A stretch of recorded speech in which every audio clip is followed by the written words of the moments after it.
அப்பாவுக்கு சொத்தோட வேல்யூ தெரியாது, ஆனா ஆத்மா வேல்யூ தெரியும். ஏன்னா அவர் நடந்து திரிஞ்சு ஆத்மாக்களை கொண்டாந்தாரு. இவன் என்ன பண்றான்னா ஆத்மா போனா போய் தொலைது, அதை பத்தி இல்ல. லேண்ட் இன்னைக்கு 1.5 கோடி ரூபாய் போகுது, இன்னைக்கு இது 10 கோடி ரூபாய் போகுது. லேண்டுக்கு கொடுக்கிற இம்பார்ட்டன்ஸ் ஆத்மா கொடுக்க மாட்டேன். காரணம் என்னன்னா அப்பா கிட்ட இருந்த ஆசீர்வாதம் இவனுக்கு வந்துருச்சு, அப்பா கிட்ட இருந்த விஷன் இவனுக்கு வரல. இன்னைக்கு இதுதான் பிரச்சனை. ஆவிக்குரிய வாழ்க்கையிலும் அதான் நடந்துட்டு இருக்குது. உங்க பிள்ளைகளுக்கு நீங்கள் நல்ல சாப்பாடு கொடுங்க, எனர்ஜி பார்த்து பார்த்து கொடுக்குறாங்க, கலோரி பார்த்து கொடுக்குறாங்க, ஃபைபர் பார்த்து கொடுக்குறாங்க, ஃபேட் பார்த்து கொடுக்குறாங்க. ஆனால் ஆண்டவரை கொடுக்க மாட்டாங்க. என்னங்க ஆண்டவரை கொடுக்கல? நாங்களும் சர்ச்சுக்கு கூட்டு வரதானே. சர்ச்சுக்கு கூட்டிட்டு வர்றது ஃபர்ஸ்ட் பார்ட். செகண்ட் பார்ட், நீங்கள் கர்த்தரோடு கூட ஒரு அனுபவம் பெற்றீர்கள்ல. உங்களை கர்த்தர் எப்படி ரட்சித்தாரு, எப்படி வேறு பிரிச்சாரு, எப்படி கஷ்டத்திலிருந்து மேல தூக்கிட்டு வந்தாரு, எப்படி தரித்திரத்துல உயர்த்தி வச்சாரு, அந்த அனுபவத்தை உங்கள் பிள்ளைகளுக்கு சொல்லிக் கொடுக்கணும். அதுதான் இருக்கிறதுலே வேல்யூபிள் பாடம். நீங்க கொடுக்கிற பணம் ஒளிஞ்சு போவதற்கு வாய்ப்பு இருக்கிறது, ஆனால் நீங்கள் அடைந்த அனுபவம் இருக்குல்ல, அது அவனை உருவாக்கிறோம் விசுவாசத்துல. எங்க அப்பா ஒண்ணும் இல்லாம இருந்தாரு, எங்க அம்மா கஷ்டப்பட்டு வேலை பார்த்தாங்க ஹாஸ்பிட்டல்ல, ஆனா இன்னைக்கு நாங்க நல்லா இருக்கிறதுக்கு காரணம் கர்த்தர். ஏன்னா அதோட காலத்துல எத்தனையோ பேருக்கு கிடைக்காத ஆசீர்வாதத்தை கர்த்தர் எங்க குடும்பத்துக்கு கொடுத்தாரு. இந்த சூழ்நிலையில இருந்த எத்தனையோ பேருக்கு கிடைக்காத மேன்மையை அதை விட குறைவா இருந்தாலும் எங்க குடும்பத்துக்கு கர்த்தர் கொடுத்தாரு. அதுதான் நீங்கள் உங்கள் பிள்ளைக்கு கொடுக்கிற மிகப்பெரிய சொத்து. இன்னைக்கு அதை கொடுக்க மாட்டேங்கிற, அதான் பேழையை உண்டு பண்ணுதல். ஆனா இன்னைக்கு நமக்கு எல்லாம் ஆசை இருக்குது. பிள்ளை அமெரிக்கால படிக்கணும், இன்ஜினியர் ஆகணும், டாக்டர் ஆகணும், இந்தியாவில் அப்படி பண்ணணும், இப்படி பண்ணட்டும், யாரும் வேணான்னு சொல்லல. பட் ஸ்பிரிச்சுவலா கட்டி இருக்கிறீங்களா உங்க பிள்ளைய? அதான் கேள்வி. பேழையை உண்டு பண்ணும்போது நிறைய விஷயங்கள் நோவா பண்ணுவாரு. அதில் ஒரு விஷயம் ரொம்ப இம்பார்ட்டண்ட்டாக ஒன்று செய்வார். வாசிங்க, நான் அதை வாசிக்கும் போது எனக்கு அது ரொம்ப மனசில் பட்டுச்சு. ஆதியாகமத்தின் புஸ்தகம் 6ஆம் அதிகாரம் 14வது வசனம் வாசிங்க. நீ கொப்பேர் மரத்தால் உனக்கு ஒரு பேழையை உண்டாக்கு, அந்த பேழையிலே அறைகளை உண்டு பண்ணி அதை உள்ளும் புறமுமாக கீழ்பூசு. ஃபர்ஸ்ட் வேர்டு பேழையை உண்டு பண்ணும் போதே கர்த்தர் சொன்ன முதல் வார்த்தை என்னது? உள்ளும் புறமுமாக கீழ்பூசி. கீழ்னா ஆயில். நம்ம இன்னைக்கு சொல்றோம்ல, இந்த என்ன சொல்லுவாங்க, அதை நம்ம ஊர்ல சொல்லுவாங்க, அதுக்கு தார்ல இருந்து கரைச்சா மாதிரியே இருக்கும் பார்க்கறதுக்கு, கிரீஸ்ம்பாங்க. அந்த மாதிரி ஒரு ஆயில்ல செய்யறது. உள்ளும் புறமுமாக என்ன செய்ய? கீழ்பூசி. ஏன் உள்ளும் புறமுமாக பர்டிகுலரா சொல்றாரு? பேழையை எப்படி எப்படி செய்யணுங்கிறதெல்லாம் பின்னாடி தான் வருது. எத்தனை முழம் இருக்கணும், என்ன இருக்கணும், அதெல்லாம் பின்னாடி தான் வருது. ஃபர்ஸ்ட் எடுத்த உடனே அறைகளை உண்டு பண்ணி அதுக்கு என்ன செய்ய? இது ஆசாரிப்பு கூடாரத்தினுடைய மாடல் தான் இது. இங்க 3 அறை இருக்கும், ஆசாரிப்பு கூடாரத்தில் 3 பகுதி இருக்கும். அதுல ஒரு பகுதியில் மிருகங்கள் இருக்கும், அங்க ஒரு பகுதியில் பலி செலுத்தப்படும், இங்க ஒரு பகுதியில் சாப்பாடு சேர்த்து சொன்னாரு, அங்க ஒரு பகுதியில் சமூகத்து அப்பம் இருக்கும், இதுல ஒரு பக்கத்தில் நோவாவும் குடும்பத்தாரும் இருப்பாங்க, அதுல பிரதான ஆசாரியன் இருப்பான் மகா பரிசுத்த ஸ்தலத்துக்குள்ள. இது ஆசாரிப்பு கூடாரத்தினுடைய இன்னொரு மாடல். இதுல வெரி இம்பார்ட்டன்டான விஷயம் என்னன்னா, ஆண்டவர் சொல்வாரு எல்லாத்தையும் பொன் தகட்டால் மூடும் பாருங்க. இங்க சொல்றாரு எல்லாத்தையும் ஃபர்ஸ்ட் என்ன செஞ்சிரு? உள்ளும் புறமும் ரெண்டுமே அபிஷேகத்தை குறிக்குது. ரெண்டுமே பரிசுத்த ஆவியானவர், அபிஷேகம் என்னும் ஆயில். இதுதான் ஆண்டவர் உள்ளும் புறமும். இப்ப ஆண்டவர் சொல்லுவார், உடன்படிக்கை பெட்டியை முழுவதும் பொன் தகட்டால் மூடு. ஒரு மரத்துல செய்யி, ஆனா எதுல மூடு? பொன் தகட்டால் மூடு. அதோட அர்த்தம் என்னன்னா, நம் மாம்சத்தின் மேல பரிசுத்த ஆவியானவர் மூடி இருக்கணும். அங்க சொல்றாரு கோப்பேர் மரத்துல செஞ்சு உள்ளும் புறமும் எதுல மூடு? கீழ் பூசு, ஆயில்ல மூடு. முதல்ல உங்க குடும்பத்தை நீங்கள் எதுல பேழையை காப்பாற்றணும், எதுல நீங்க நடத்தணும்னு கேட்டா பரிசுத்த ஆவிக்குள்ள வச்சு நடத்தணும். பரிசுத்த ஆவிக்குள்ள வச்சு ஆலோசனை கொடுக்கணும். இன்னைக்கு உங்களுக்கு கொடுக்கிற ஆலோசனை எல்லாம் மாம்ச ஆலோசனை. எல்லாம் நீங்க கொடுக்கிற எல்லா ஆலோசனையும் மாம்ச ஆலோசனை. உங்களுக்கு உள்ளேயும் சரி வெளியும் சரி பரிசுத்த ஆவியால் நடத்தப்படுகிறவர்களால் நீங்கள் இருப்பீர்களானால் உங்கள் பேழை முழுவதும் பாதுகாப்பாக இருக்கும், உங்கள் குடும்பம் பாதுகாப்பாக இருக்கும். இன்னைக்கு குடும்பத்தில் ஆவியானவர் இருக்கிறாரா?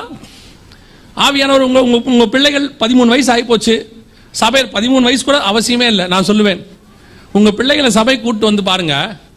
அபிஷேக கூட்டத்தில் இருக்கும்போது சின்ன வயசுலயே கர்த்தர் பிள்ளைகளை நிரப்ப வல்லமை உள்ளவராக இருக்கிறார். இன்னைக்கு நீங்க உங்க பிள்ளைகளை அபிஷேக கூட்டத்துக்குள்ள நடத்துறீங்களா? உங்க பிள்ளைகளுக்கு பரிசுத்த ஆவியை பத்தி கொடுப்பீங்களா? நம்மளை பொறுத்த வரைக்கும் என்ன தெரியுமா, ஒரு ப்ரொசீஜர் வச்சிருக்கிறோம். ஃபர்ஸ்ட் ரட்சிக்கப்படணும், அடுத்து ஞானசானம் எடுக்கணும், அப்புறமா தான் என்ன பெறணும்? பரிசுத்த ஆவி அபிஷேகத்தை பெறணும். ஆனால் நீங்கள் சபைக்கு பிள்ளையை கூட்டிட்டு வருகிற காலத்திலேயே உங்க பிள்ளையின் மேல ஒரு கீழை பூசுவதற்கு கர்த்தர் வல்லமை உள்ளவராய் இருக்கிறார்.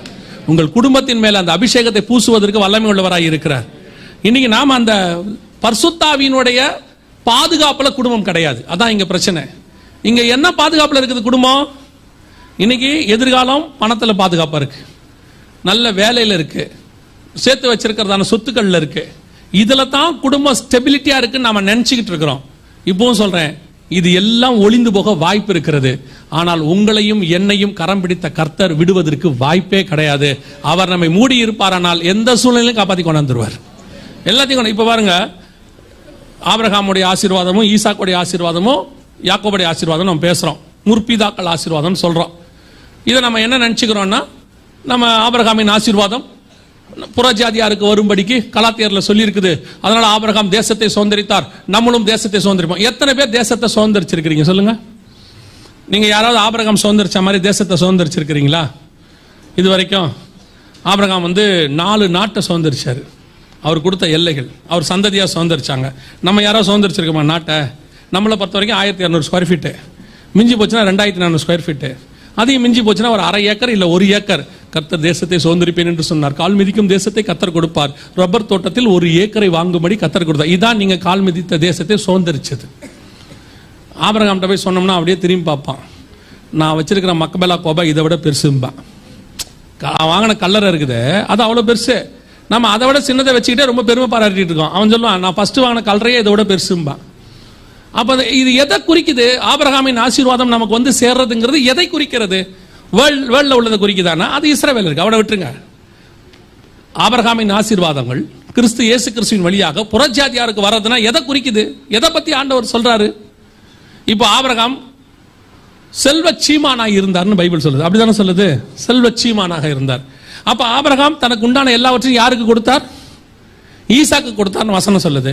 அப்ப ஈசாக்கு என்னவா இருக்கணும்? செல்வ சீமான தானே இருக்கணும். ஆனா 26ஆம் அதிகாரத்தை நீங்க வாசிக்கும் போது வசனம் சொல்லுது, ஈசாக்கு வர வர ஐஸ்வர்யம் உள்ளவனா நான் இருக்கு. நீங்க ஆதியாகமத்தின் புஸ்தகத்தை வாசிச்சு பாருங்க. ஆதியாகமத்தின் புஸ்தகம் 26ஆம் அதிகாரத்துல ஈசாக்கை குறித்து சொல்லும் பொழுது 13 வாசிங்க பாப்போம். அவன் ஐஸ்வர்யவானாகி வர வர விருத்தி அடைந்து மகா பெரியவன் ஆனான். அப்போ இவனுக்கு என்ன வரல? இவன் இப்பதான் என்ன ஆகுறான்? ஐஸ்வர்யன் ஆகிறான். அப்ப ஆபிரகாமுடைய எல்லாம் வந்திருந்தா இவன் என்னவா தான் இருந்திருக்கணும் ஏற்கனவே. அப்ப இவன் இப்பதான் ஐஸ்வர்யன் ஆகிறான்னு வசனம் சொல்லுது. அப்படின்னா என்ன அர்த்தம்? ஆபிரகாமுக்கு உள்ளதெல்லாம் அந்த அபிமெலேக்கு ஆட்கள் தூத்து போட்டாங்க, எல்லாத்தையும் எல்லாம் போயிருச்சு. சரி, இப்ப ஈசாக்கு இருக்கிறார். ஈசாக்குடைய ஆசீர்வாதம் யாருக்கு வரணும்? யாக்கோபு. இவர் ஐஸ்வர்யன் ஆயிட்டார்ல, அப்ப இந்த ஆசீர்வாதம் யாருக்கு வரணும்? யாக்கோபு எங்க இருந்தாரு? லாபான் வீட்டுல இருந்தாரு. அங்க எப்படி போனாரு? கோலும் கையுமா. வரும்போது எப்படி வந்தாரு? பெரும் பரிவாரத்தோட, இருபெரும் பரிவாரம் கொண்டாந்தாரு. அப்போ ஈசாக்குடைய ஆசீர்வாதம் யாருக்கு வரல? யாக்கோபுக்கு வரல. அவன் தனியா ஆசீர்வாதத்தை வாங்கிட்டு வரான். சரி, யாக்கோபின் ஆசீர்வாதம் யாருக்கு வரணும்? சேஷ்டபுத்திர பாகம் யாருக்கு போச்சு? யோசேப்புக்கு போச்சு. அப்படிதான் வசனம் சொல்லுது. யாக்கோபின் சேஷ்டபுத்திர பாகம் யோசேப்புக்கு போச்சு. யூதா ஜனத்திரளா இருந்தாலும் ராஜ்யபாரம் அவனுக்கு போச்சுன்னு சொல்லுது. அப்போ யாக்கோபுடைய ஆசீர்வாதம் யோசேப்புக்குன்னா, அப்ப யாக்கோபுடைய மொத்த பணமும் யாருக்கு போயிருக்கணும்? யோசேப்பு எங்க போனாரு? எப்படி இருந்தாரு? ஆனா எகிப்துல அவர் என்னவா மாறினாரு? அப்போ ஆபிரகாமின் பணம் ஈசாக்கு வரல, ஈசாக்கின் பணம் யாக்கோபுக்கு வரல, யாக்கோபின் பணம் யாருக்கு வரல? யோசேப்புக்கு வரல. ஆனா ஆசீர்வாதம் வந்துச்சு. எது வந்துச்சு தெரியுமா? அவங்க மேல வச்ச ஸ்பிரிச்சுவல் பிளஸிங், கர்த்தர் வச்ச அபிஷேகம் 4 தலைமுறையாய் தாண்டி தாண்டி தாண்டி வந்துகிட்டே இருக்குது. இது உங்களுக்கு புரியாம நீங்க திருப்பி திருப்பி ஏதோ உலக ஆசீர்வாதம் கிடைக்கும் போது, உலக ஆசீர்வாதம் கிடைக்கும் போது நான் சொல்றேன், உங்களை விட உங்கள் பிள்ளைகள் நல்ல ஆசீர்வாதமா இருப்பாங்க உலகத்துல. ஆனா நீங்க கொடுக்க வேண்டியது உலகத்தின் ஆசீர்வாதத்தை அல்ல, இயேசு கிறிஸ்துவை, அபிஷேகத்தை, பரிசுத்த ஆவியானவரை கொடுத்து பாருங்க. உங்கள்ல இருந்து அப்படியே தொடங்கி அவனை 2 மடங்கு ஆசீர்வதிச்சிருவார் ஆண்டவர். இப்போ அவன் அடுத்து அவங்க பிள்ளைகளுக்கு இயேசுவை கொடுத்துட்டானா அவங்களுடைய உங்க பேரை 4 மடங்கு ஆசீர்வாதத்துக்குள்ள போயிருவான். நீங்க இந்த ஃபார்முலாவே விட்டுறீங்க. பேழையை எதை வச்சு கட்டிட்டே இருக்கிறீங்க? நான் போகும்போது என் பிள்ளைகளுக்கு சொத்து சேர்த்து வச்சுட்டு போயிட்டேன்னா என் பிள்ளைகள் சந்தோஷமா இருப்பாங்க. ஒரே வாரத்தில் ஒழிச்சிருவான். இல்ல 4 பிள்ளைங்க இருந்துச்சுன்னா அடிச்சு புடிச்சு கோர்ட்ல இருக்கும் எல்லாம். அதான் உண்மை, நிறைய இடத்துல நடக்குது. அப்படி போகணும்னு நான் சொல்லல. உங்க ஆசீர்வாதம் உங்கள் பிள்ளைகளுக்கு போகட்டும். ஆனா நீங்கள் உங்கள் பிள்ளைகளுக்கு எதை பிரிஃபரன்ஸாக கொடுக்கிறீர்கள்? உங்க பேழையை எதை வச்சு கட்டிட்டு இருக்கீங்க? பரிசுத்த ஆவியை வச்சு கட்டுறீங்களா? உள்ளும் புறமும் கீழ் பூசப்பட்டிருக்கா? உங்க பிள்ளைகள் தேவனால் நடத்தப்படுகிறார்களா? நீங்க சங்கீதத்துல வாசிக்கிறீங்க, உங்கள் பிள்ளைகள் ஏதாவது நடத்தப்படுவார்கள்? ஒளிவமர கன்றுகளை போல இருப்பார்கள். நல்ல ஞானம், அபிஷேகம் எல்லாம் இருக்கணும்னு நம்ம சொல்றோம். ஆனா நீங்க உங்க பிள்ளைகளுக்கு படிப்பு இருந்தா போதும், பணம் இருந்தா போதுங்கிற இடத்துக்கு வந்துட்டீங்க. உள்ளுக்குள்ள ஆவியானவரே இல்ல. நீங்க விட்டு பாருங்க, உங்ககிட்ட வீட்டில் இருக்கிற வரைக்கும் தான் அவன் ஆண்டவருக்குள்ள இருக்கிறான். அப்படி இருக்கு. வெளியே விட்டு பார்த்தா தான் உண்மை தெரியும் என்னன்னு. இந்த பூனைக்குட்டியை திறந்து விட்டா மாதிரி அலையிறான். நான் சொல்றது உண்மை. பல பசங்க பாருங்க, ஊழியக்கார பசங்க அமெரிக்கால படிக்க போய் நாசமா போயிட்டான். அங்க போய் நாசமா போயிட்டான். அமெரிக்காவனை குறை சொல்லல, அவன் எங்க விட்டாலும் நாசமாவான். காரணம் என்ன தெரியுமா? அவன் போகும்போது ஆவிக்குரிய ஆசீர்வாதத்தை உடையவனா அங்க போகல. அவனை அனுப்பும் போதே நம்ம தப்பா அனுப்பிட்டோம். உங்க பிள்ளைகளை அபிஷேகத்தை கொடுத்து அனுப்புங்க.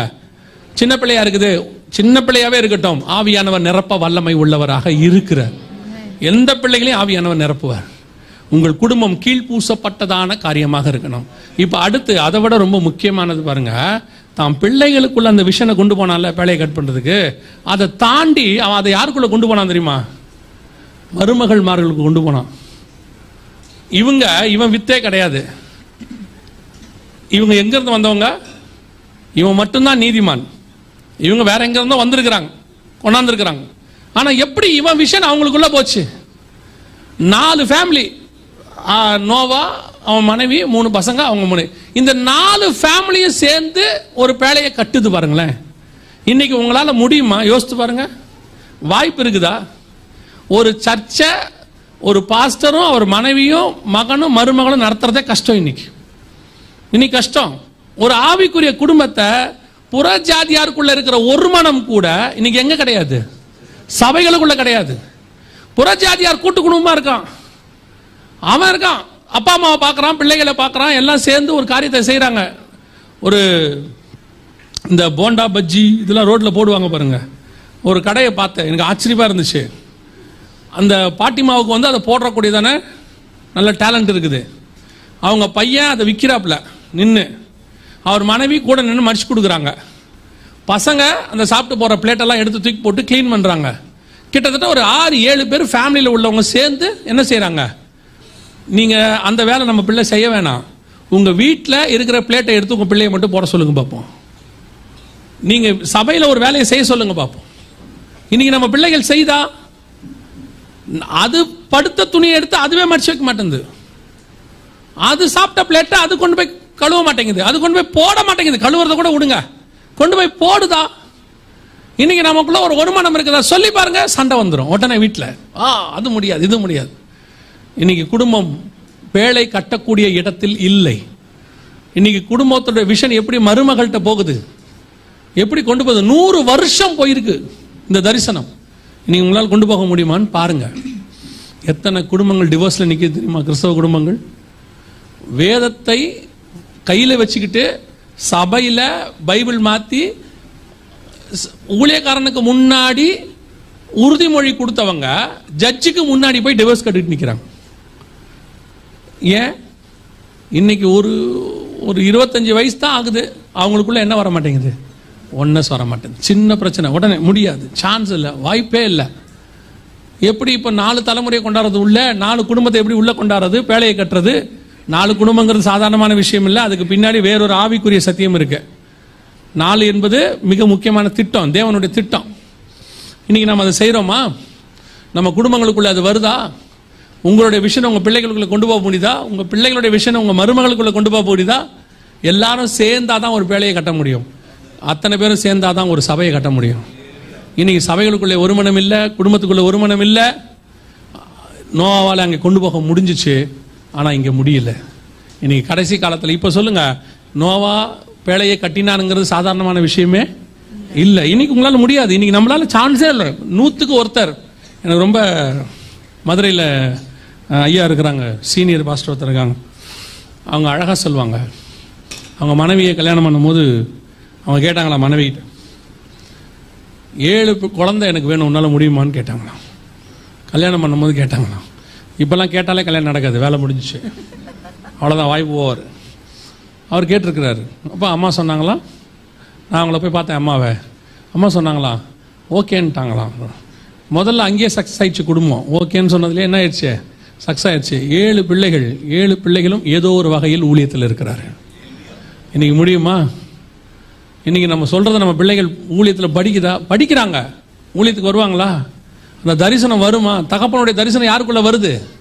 பிள்ளைகளுக்குள்ள வருது. இன்னைக்கு எங்க நம்ம தரிசனம் நம்ம பிள்ளைகளுக்குள்ள போகுது? நம்மள பிள்ளைகள் என்ன சொல்லுது? எங்க அப்பாவுக்கு ஒன்றும் தெரியாது, சும்மா ஒரு பைத்தியக்காரத்தனமா அப்படின்னு சொல்லிட்டு போகுது. கவனிச்சுக்கொள்ளுங்க, நோவாவுடைய மிக முக்கியமான சக்சஸ் அவன் தனக்குள்ள இருந்த விஷன் முழுவதையும் ஸ்பிரிச்சுவலாக நடத்தி அதை அப்படியே கொண்டு போய் தன் குடும்பத்தார் இடத்துல கொண்டு போய் கன்வே பண்ணான். அதான் சொன்னேன், அநேக பரிசுத்தவான்கள் இங்கே ஃபெயிலியர் ஆயிட்டாங்க. கடைசியாக வாசிங்க, முடிக்கலாம். 4வது வசனத்தை வாசிங்க. சாரி, அதே வசனத்தை திருப்பி வாசிங்க. விசுவாசத்தினாலே நோவா தற்காலத்திலே காணாதவைகளை குறித்து தேவ எச்சரிப்பு பெற்று பயபக்தி உள்ளவனாகி தன் குடும்பத்தை ரட்சிப்பதற்கு பேழை உண்டு பண்ணினான். அதனாலே அவன் உலகம் ஆக்கினைக்குள்ளானதென்று தீர்த்து. ஆக்கினைக்குள்ளானதென்று தீர்த்து அப்படின்னா என்ன அர்த்தம் தெரியுமா? ஆக்கினைக்குள்ளானதென்று தீர்த்து, உலகத்தை அவன் நியாயம் தீர்த்தான் அர்த்தம் இல்ல, தீர்த்து. ஆக்கினைக்குள்ளானதென்று தீர்த்துனா, தம்பி அதை இங்கிலீஷ்ல போடுங்களேன், அதை பார்த்தா அவங்களுக்கு கொஞ்சம் கரெக்டா தெரியும். அந்த வசனத்தை NKJV போடுங்க இங்கிலீஷ்ல. என்ன பண்ணானா, உலகத்தை கண்டம் பண்ணானா. இங்கிலீஷ்ல இருக்கு. அவன் என்ன செஞ்சானா, அத்தனை ஜனங்கள், இப்போ எனக்கு ஒரு விஷயம் தெரிஞ்சிருச்சு, என் குடும்பத்தை நான் கரெக்டா சாட்சியா நிறுத்திட்டேன், இப்ப தைரியமா என்னால என்ன செய்ய முடியுது, உலகத்தை பார்த்து என்ன செய்ய முடியுது, நியாயம் தீர்க்கல, கண்டிக்க முடியுது. அந்த அந்த வசனத்தை இருக்கா தம்பி? By the which he condemned the world, and became heir of the righteousness, and hear the fear of the righteousness which is by faith. அதை நம்ம அர்த்தம் பார்ப்போம். இப்போ அந்த இடத்துல இருக்கு பாருங்க, condemn the world அப்படின்னு இருக்கு ஆங்கிலத்தில். அதோட அர்த்தம் என்னன்னா, அவன் உலகத்தை கண்டிச்சானாமா. 2 பேதுருவின் புஸ்தகம், அந்த வசனம் வாசிங்க. 2 பேதுருவின் புஸ்தகம் 2ஆம் அதிகாரம் 5ஆம் வசனம் வாசிங்க. 2 பேதுரு 2:5. பூர்வ உலகத்தையும் தப்ப விடாமல் நீதியை பிரசங்கித்தவனாகிய நோவா முதலான 8 நல்லா கவனிங்க, நீதியை பிரசங்கித்தவனாகிய நோவானா, நோவா எதை பிரசங்கம் பண்ணியிருக்கிறான்? நீதியை. நீதினா என்னத்த, எப்படி பிரசங்கம் பண்ணியிருக்கிறான்? நீதியை கண்டிச்சு பேசியிருக்கிறான். ஆமா, அந்த அந்த வசனம் இருக்கு பாருங்க, இதுக்கு முன்னாடி நீங்க வாசிச்ச வசனம் எபிரேயர் 11:7. அது வசனம் சொல்லுது, he condemned the world. தமிழ்ல எப்படி இருக்குன்னு கேட்டீங்கன்னா, ஆக்கினைக்குள்ளானதென்று தீர்த்து அப்படின்னு இருக்குது இல்ல. அந்த ஆக்கினைக்குள்ளானதென்று தீர்த்து அப்படிங்கறத நம்ம எப்படி படிச்சுக்கிறோம், புரிஞ்சுக்கிறோம்னா, உலகத்தை அவன் நியாயம் தீர்த்தான் புரிஞ்சுக்கிறோம். அவன் நியாயம் தீர்க்கல. அவன் வசனம் அங்க இருக்கு பாருங்க, by which he condemned the world. உலகத்தை என்ன பண்ணானா, கண்டம் பண்ணான், திட்டினான், கண்டிக்கிறான். நீங்களா சாவ போறீங்கடான்னு சொல்றான். இந்த தைரியம் அவனுக்கு எப்படி வருது தெரியுமா? அதுக்கு முன்னாடி தன் குடும்பத்தை சாட்சியாக அவன் நிறுத்தினான்.